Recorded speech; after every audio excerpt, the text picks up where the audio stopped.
Hello ನಮಸ್ತೆ, ಹೇಗಿದ್ದೀರಾ ಎಲ್ಲರೂ? ನಾನು ಚೆನ್ನಾಗಿದ್ದೀನಿ. ನಾನು ವಿಜಯ್ ಪ್ರಕಾಶ್ ಮಾತಾಡ್ತಾ ಇದ್ದೀನಿ. ಈ ವಿಡಿಯೋದಲ್ಲಿ ನೋಡ್ತಾ ಇರೋದು ಇದು ಒಂದು ಗೌರ್ಮೆಂಟ್ ಹಾಸ್ಪಿಟಲ್ಲು. ಎಷ್ಟು ಕ್ಲೀನ್ ಮೇಂಟೈನ್ ಮಾಡಿದ್ದಾರೆ ನೋಡಿರಿ. ಗೌರ್ಮೆಂಟ್ ಹಾಸ್ಪಿಟಲ್ ಕೂಡ ಅದನ್ನು ಯಾವುದೋ ದೊಡ್ಡ ಹೈಟೆಕ್ ಹಾಸ್ಪಿಟ್ಲ್ ಥರ ಕಾಣ್ತಾ ಇದೆ. ಇದು ಕೆಲವು ಗ್ರಾಮೀಣ ಪ್ರದೇಶಗಳಲ್ಲಿ ಕೆಲವು ಹಾಸ್ಪಿಟಲ್, ಗೌರ್ಮೆಂಟ್ ಹಾಸ್ಪಿಟಲ್ ಕೂಡ ಇಷ್ಟೇ ಸ್ವಚ್ಛತೆಯಿಂದ ಇರುತ್ತೆ. ಕೆಲವು ಕಡೆ ಸ್ವಚ್ಛತೆ ಕಾಪಾಡ್ಕೊಂಡಿರೋದಿಲ್ಲ.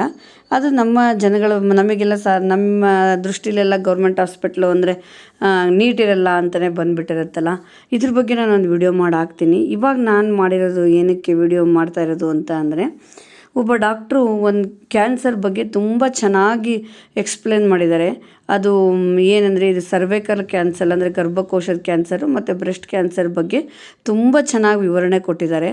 ನೀವು ಅದನ್ನು ಕೇಳ್ಕೊಂಡು ಬರ್ರಿ, ಆ ವಿಡಿಯೋ ನೋಡ್ಕೊಂಡು ಬರ್ರಿ. ಅದು ನೋಡಿ ಆದಮೇಲೆ ನಾವು ಈ ಹಾಸ್ಪಿಟಲ್ ಎಲ್ಲಿದೆ, ಇದು ಎಷ್ಟು ನೀಟಾಗಿ ಮೇಂಟೈನ್ ಮಾಡಿದ್ದಾರೆ, ಯಾವ ತಾಲೂಕಲ್ಲಿದೆ ಅಂತಕ್ಕಂಥದ್ದನ್ನು ನಾವು ಆಮೇಲೆ ಅದ್ರ ಬಗ್ಗೆ ಮಾತಾಡೋಣ ಅಂತ. ನೀವು ಆ ವಿಡಿಯೋ ನೋಡ್ಕೊಂಡು ಬರ್ರಿ.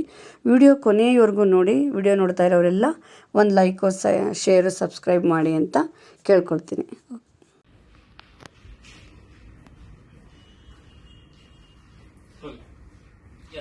ನಮಸ್ಕಾರ, ನನ್ನ ಹೆಸರು ಪ್ರೊಫೆಸರ್ ಡಾಕ್ಟರ್ ಸೋಮಶೇಖರ್.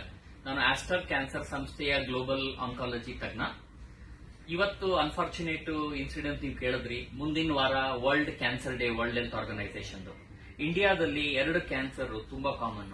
ಒಂದು ಸ್ತ್ರೀಯರ ಗರ್ಭಕೋಶದ ಬಾಯಿದು ಸರ್ವೈಕಲ್ ಕ್ಯಾನ್ಸರ್, ಎರಡನೇದು ಬ್ರೆಸ್ಟ್ ಕ್ಯಾನ್ಸರ್. ಆದ್ರೆ ಅನ್ಫಾರ್ಚುನೇಟ್ಲಿ ಏನಂದ್ರೆ, ಈ ಕ್ಯಾನ್ಸರ್ ಫುಲ್ಲಿ ಟ್ರೀಟಬಲ್, ಕ್ಯೂರಬಲ್. ಜನಕ್ಕೆ ಇದ್ರ ಬಗ್ಗೆ ತಿಳುವಳಿಕೆ ಇರೋದ್ರಿಂದ ಪಾಪ ಅವರನ್ನ ಇಗ್ನೋರ್ ಮಾಡ್ತಾರೆ. ಏನ್ ಮಾಡ್ಬೇಕು? ಈಗ ಸರ್ವೈಕಲ್ ಕ್ಯಾನ್ಸರ್ ಒಳಗಡೆ ಸುಮ್ನೆ ರಕ್ತಸ್ರಾವ, ಬಿಳಿ ಸ್ರಾವ, ಬೆನ್ನು ನೋವು, ಆಮೇಲೆ ಕಾಲ್ ನೋವು ಬರುತ್ತೆ. ವರ್ಷಕ್ಕೆ ಒಂದು ಸಲಿ ಯಾವುದೇ ಲೇಡಿ ನಿಮ್ಮ ನಿಯರೆಸ್ಟ್ ಹಾಸ್ಪಿಟಲ್ಗೆ ಹೋಗಿ ಒಂದು ಪ್ಯಾಪ್ಸ್ಮಿಯರ್ ಅಂತ ಟೆಸ್ಟಿಂಗ್ 3 ವರ್ಷಕ್ಕೆ ಒಂದು ಸಲಿ HPV ವೈರಸ್ ಟೆಸ್ಟಿಂಗ್ ಮಾಡಿದ್ರೆ 3 ವರ್ಷ ಮುಂಚೆ ಆದ್ಮೇಲೆ ಕ್ಯಾನ್ಸರ್ ಬರುತ್ತೋ ಇಲ್ಲೋ ಅಂತ ಇವತ್ತೇ ಗೊತ್ತಾಗುತ್ತೆ. ಎರಡನೇದು, ಮನೆಯಲ್ಲಿ ಯಾರೇ ಹೆಣ್ಮಕ್ಳು 11 ರಿಂದ 12 ವರ್ಷ ಆಗ್ತಿದ್ದಂಗೆನೆ 19 ವರ್ಷದ ಒಳಗಡೆ ಒಂದೇ ಒಂದು ಡೋಸು HPV ವ್ಯಾಕ್ಸಿನ್ ತಗೊಂಡ್ರೆ 99% ಅವ್ರದ್ದು ಲೈಫ್ ಅಲ್ಲಿ ಗರ್ಭಕೋಶದ ಕ್ಯಾನ್ಸರ್ ಬರದೇ ಇರಂಗಿದೆ. ಸೊ ಈಗ ನಾವೇನ್ ಮಾಡ್ತೀವಿ, ನಮ್ಮ ಫ್ಯಾಮಿಲಿಲಿ ಅವ್ರ ಬರ್ಡೇ ಗೆದ್ದಾಗ ಯಾವ್ದೋ ಗಿಫ್ಟ್, ಪ್ರೆಸೆಂಟ್, ಊಟ, ತಿಂಡಿ ಕೊಡ್ತೀವಿ. ಅದೇನು ಮಾಡಬೇಡಿ. ಅವ್ರದ್ದು ಬರ್ಡೇ ದಿನ ನೆನೆಸ್ಕೊಳ್ಳಿ. ನಮ್ಮ ಮನೆಯಲ್ಲಿ ನಮ್ಮ ತಾಯಿ, ವೈಫು ಅಥವಾ ಅಕ್ಕ, ತಂಗಿ ಇದರ, ಅವ್ರಿಗೆ ವರ್ಷಕ್ಕೆ ಒಂದ್ಸಲಿ ಪ್ಯಾಪ್ಸ್ಮಿಯರ್ ಹತ್ರ ಹಾಸ್ಪಿಟ್ಲು, HPV ಟೆಸ್ಟಿಂಗು, ಅವ್ರಿಗೆ HPV ವ್ಯಾಕ್ಸಿನ್. ಇಷ್ಟು ಮಾಡಿದ್ರೆ ಅವರು ಲೈಫ್ ಅಲ್ಲಿ 99% ಕ್ಯಾನ್ಸರ್ ಬರಲ್ಲ. ಒಂದೇ ಪ್ರಾಬ್ಲಮ್ ಏನು ಅಂದ್ರೆ, ಸರ್ವೈಕಲ್ ಕ್ಯಾನ್ಸರ್ ಅಲ್ಲಿ ಫಸ್ಟ್ ಸ್ಟೇಜ್ ಅಲ್ಲಿ ಇದರಲ್ಲಿ ಏನು ಲಕ್ಷಣ ಇರೋದಿಲ್ಲ. ಆಗ್ಲೇ ಲಕ್ಷಣ ಬಂದಾಗ 2ನೇದು, 3ನೇ ಸ್ಟೇಜ್. ಇಂಡಿಯಾದಲ್ಲಿ ಎಲ್ಲ ಸ್ತ್ರೀಯರು 3ನೇ ಸ್ಟೇಜ್ ಅಲ್ಲಿ ಬರ್ತಾರೆ ಸರ್ವೈಕಲ್ ಕ್ಯಾನ್ಸರ್. ಅದರಲ್ಲಿ 50% ಕ್ಯೂರ್ ಆಗುತ್ತೆ, 50% ಆಗಲ್ಲ. ಅದೇ ಪ್ರೀ ಕ್ಯಾನ್ಸರ್ ಅಲ್ಲಿ ಬಂದ್ರೆ 99% ಕ್ಯೂರ್ ಆಗುತ್ತೆ. ಒಂದೇ ಒಂದು ವ್ಯಾಕ್ಸಿನ್ ತಗೊಂಡ್ರೆ, ಈಗ ಇಂಡಿಯಾದಲ್ಲೇ ವ್ಯಾಕ್ಸಿನ್ ಇದೆ, ಹಲವಾರು ₹100 ಅಷ್ಟೇ.